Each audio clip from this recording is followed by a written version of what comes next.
Hi everyone, I want to talk about a feeling that I reckon a lot of people in education are experiencing at the moment. You know, that slight dizzy feeling that the world is sped up. And when I say sped up, I mean warp factor 5. I reckon you'll know what I mean. 1 minute, you're figuring out attendance data. The next minute, someone's asking whether ChatGPT can write essays, design lesson plans, produce videos, and possibly even replace half the staff room before morning tea. And maybe, just maybe, just quietly, you're even entertaining the idea. Yeah, so somewhere in the middle of all that, you're wondering quietly, am I meant to be keeping up with all this? I had a moment like this recently. I was sitting at my laptop trying to work out some AI tool that promised to, revolutionize productivity. The tutorial video was about 8 minutes long. And this bloke, well, he was explaining it in such a way that it sounded like he'd had 3 coffees and a motivational podcast for breakfast.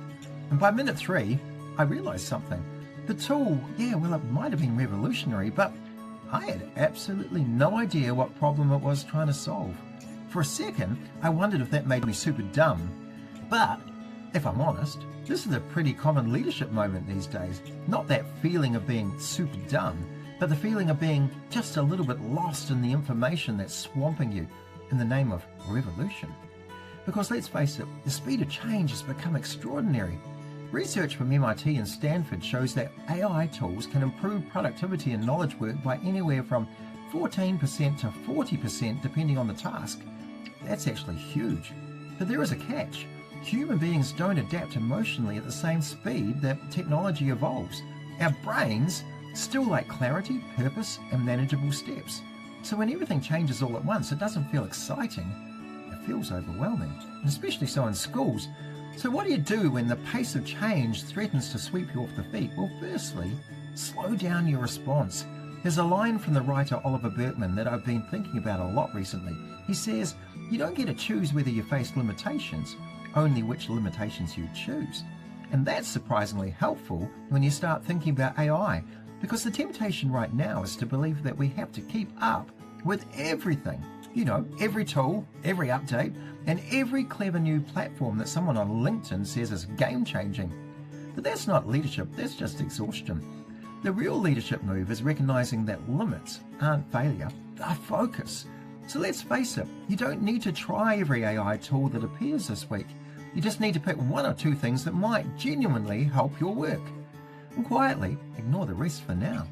Because you see, leadership has never been about doing everything. It's about choosing what actually matters and giving that your attention.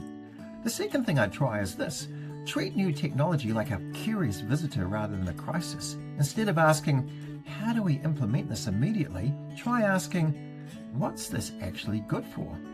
In schools right now, AI is brilliant for things like drafting communication, generating ideas, summarizing research, or designing resources. It's awesome.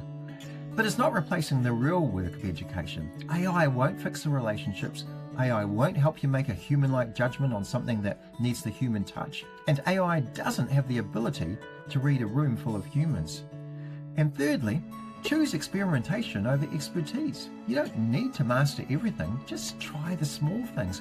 Maybe 1 AI experiment a fortnight. 1 conversation with your team about what's useful. 1 moment of curiosity instead of panic. Richard Wiseman's research on luck actually supports this. Lucky people, he found, are more open to new opportunities and more relaxed when exploring them. You can't be lucky if you're frantic, and neither can you be if you're panicked. Just be curious, and in turn, this might even be fun. And finally, fourthly, don't give AI too much prestige. It's not everything. Think of it like a spade in your garden. Your spade is very useful for doing all sorts of stuff, but it can never be the whole garden. Yeah, sure, it helps you make your garden look amazing, transformational even. But that's about it. It's just another tool. Yes, it's important that you've got your head around the AI advances. You know for sure that the kids in your school will be. So maybe leadership posture for the AI era isn't about speed. Maybe it's steadiness. Because in the end, your team doesn't need you to know everything about technology. What they really need is someone who can stay calm while the waves roll in, and who occasionally looks up from the screen and says, right, what's actually worth paying attention to here? That, my friends, might be the best human leadership skill of all. Now, if you've enjoyed this video, then you'll undoubtedly enjoy reading my latest book, 54 Quotes and Provocations It's stacked full of great leadership quotes and ideas to help free up your thinking time so that you can enjoy your job a lot more. Go and get your copy now.